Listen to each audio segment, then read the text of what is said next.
Don't show up, my father's voice sneered through the speaker. You're not welcome at the graduation. And don't bring that kid around anymore.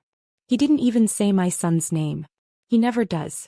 There was a pause in the voicemail, just long enough for him to breathe in like he expected me to beg. Then the line went dead. I stood in my kitchen staring at my phone, the screen still glowing against the quiet. The kettle behind me clicked off, forgotten. My hands didn't shake. That surprised me. I thought they would. But something in me had gone very still, like a door finally closing. Graduation day had been circled on my calendar for months. Not for me. For him. My dad. He loved appearances. Loved being seen as the proud father. Until pride required compassion. Okay, I whispered to the empty room. I typed the word. One word. No explanation. No emotion. Just okay. Hi everyone, my name is Marianne Cole. I'm 32 years old. I'm a mother. I'm a wife. And for most of my life I've been the daughter who learned to swallow hurt quietly so other people could stay comfortable. My dad used to say I was too sensitive. My stepmother called me dramatic. When I got pregnant they said I'd ruin my future. When I married a man they couldn't control, they stopped pretending to be polite. And when my son was diagnosed with speech delay, my father started calling him that kid. Like distance could erase responsibility. The voicemail wasn't sudden. It was the final note in a long song of exclusions. Missed birthdays. Holidays with empty chairs. Conversations that ended when I walked into the room. Still hearing it out loud, being officially uninvited from my own father's milestone, felt like standing outside a house I'd helped build and being told I never lived there. That night my husband listened to the voicemail once. He didn't speak right away. He just wrapped an arm around me and pressed his forehead to mine. 3 days later my phone rang again. Dad's name flashed across the screen. His voice this time wasn't sharp. It was cracked. Small. Marianne, he said, almost pleading, please speak to your husband. And in that moment I realized something had gone terribly wrong. For him. I didn't answer right away. Dad's name kept lighting up my phone like a bruise you can't stop touching. Each vibration felt heavier than the last.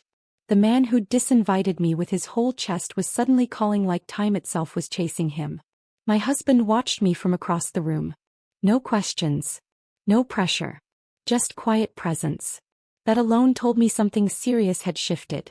When I finally answered I didn't say hello. Marianne, Dad rushed out, breath uneven. Thank God. Listen, this is all a misunderstanding. We need to talk. You need to talk to your husband. There it was again. Not me. Not my feelings. My husband. Like I was just the hallway he had to walk through to reach real authority. What happened? I asked calmly. Too calmly. Silence. Then a cough. Papers shuffling. The sound of a man buying time. They, came by, he said. Your husband's people. Lawyers. Something about a property issue. I didn't know you two were involved in that way. My grip tightened on the phone.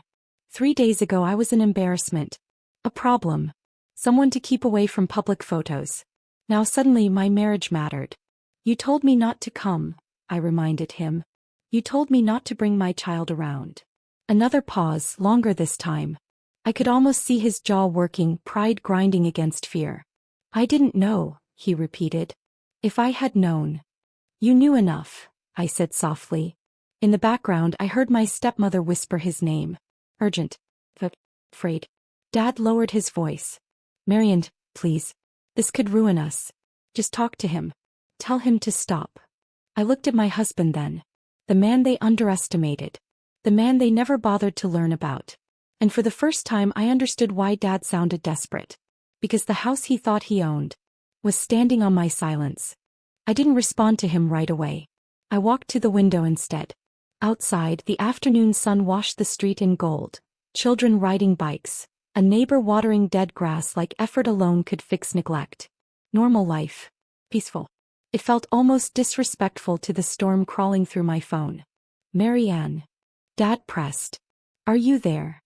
I'm here, I said. I've always been here.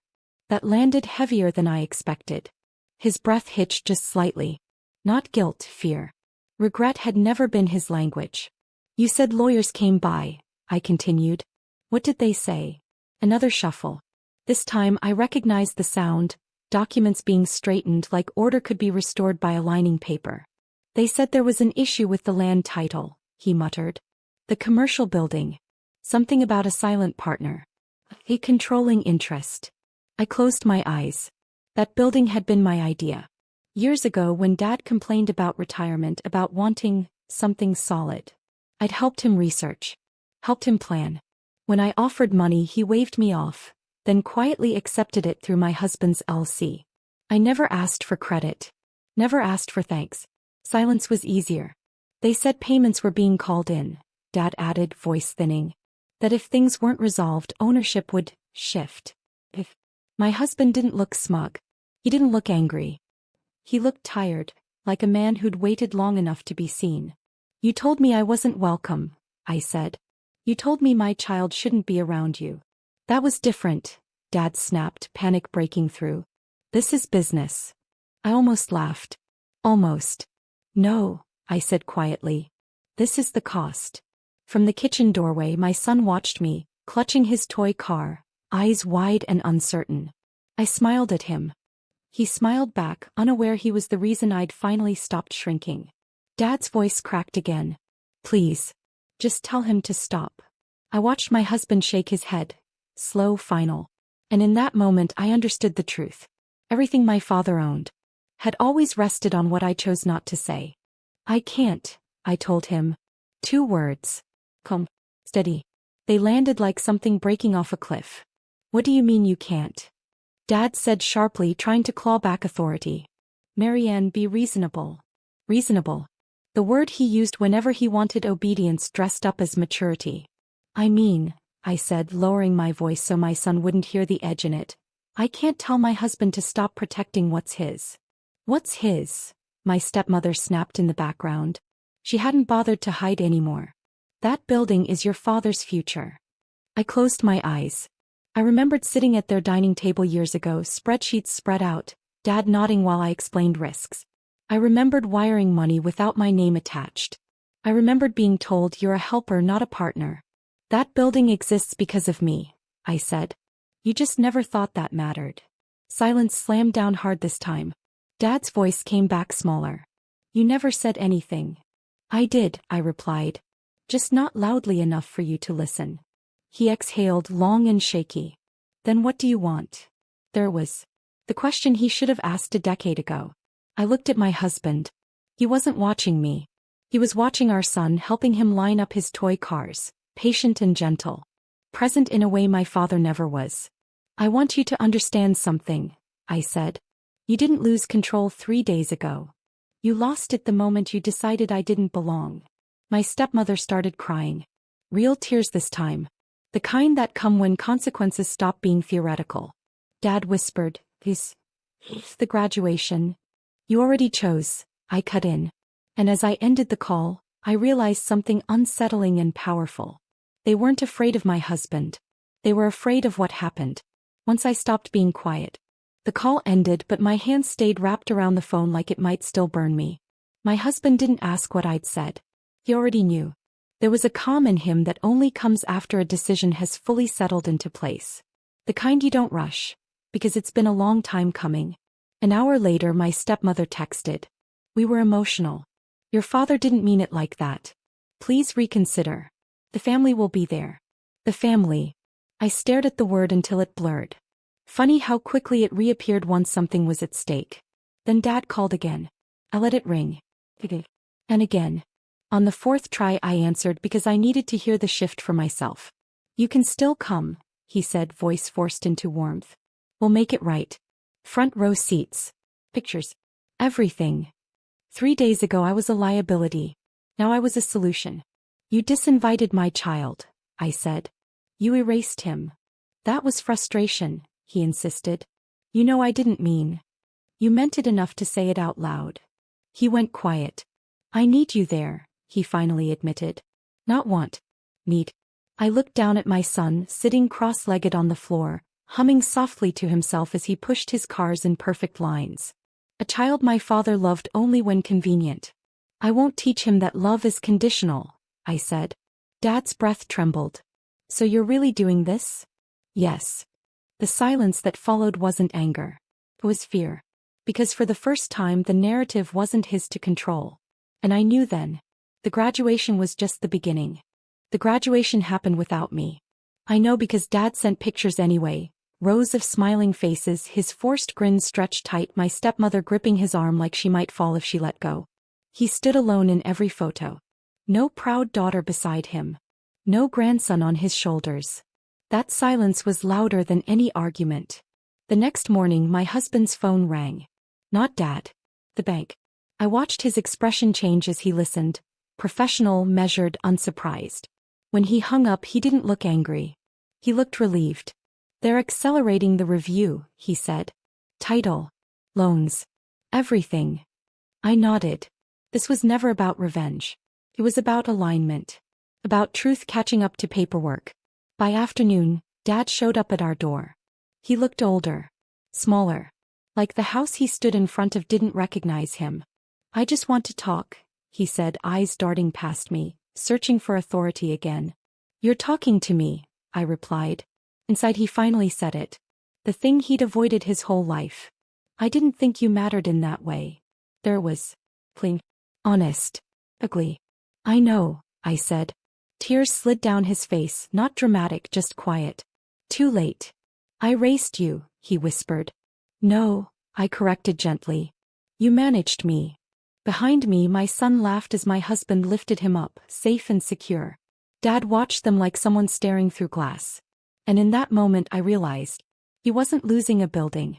He was losing the story. Where he was the center of everything.